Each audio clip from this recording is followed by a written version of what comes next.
So Fiona, we're very interested in the myth of Bruce, and that's kind of at the heart of Red Rampant, but I wanted you to talk a little bit about this horse and really why it's not true to fact, but builds the myth of Bruce. Oh, it certainly does. I mean, it's an immense statue in every sense. But of course, in reality, he wasn't on a great big war horse like that. He was on what was called a garran, more like a little sheltie, a Shetland pony. Pony? Yeah, because that was what, I mean, the Scottish terrain, it's, you know, it's quite boggy. So, yeah, he needed something that could not break its fetlocks It's not as cool, is it, being in a pony? expensively. So I mean, in a way though, that kind of sums Bruce up, doesn't it? That, you know, he's got the fabulous Instagrammable image of himself up there, looking all immense and surveying the ground of Bannockburn, his great triumph. But in reality, he probably just on the pony. He was just on a pony. Talk to me more about the story of the pony.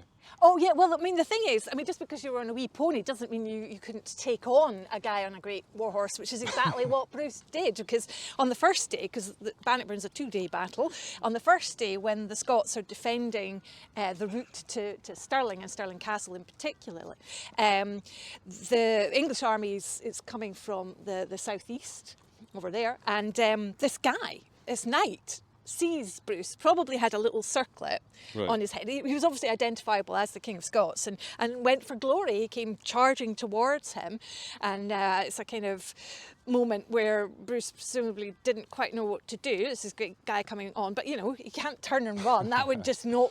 That wouldn't work. So, that's not Bruce. It's not Bruce, is it? Bruce. It's just, you know, he's well aware that everyone's watching him. And so he lets the guy come towards him, almost on top of him, and then because he's on this very manoeuvrable little pony, he swings round, gets out his battle axe and whaps it down on his head. And in the words of the great poem, the epic poem The Bruce by John Barber, written about 50 years later, the noble king...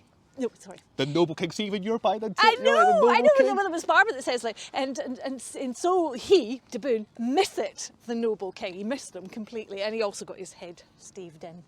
Do you think then that was like a precursor for the victory? You know, do you think that moment kind of foreshadows I it? think we can imagine that a great cheer went up in the Scottish lines, and the English kind of went, yeah, okay. And then the English vanguard then charged, and the Scots repelled them too. So that's 2-0 to the Scots. And there was another, on the same day, there was another group of English knights that knew the terrain very well because they'd served in the Scottish wars before, and they tried to circle round towards the castle and get behind the Scots to stop the Scots perhaps from escaping, if that's what they were planning to do, because that's what they normally did.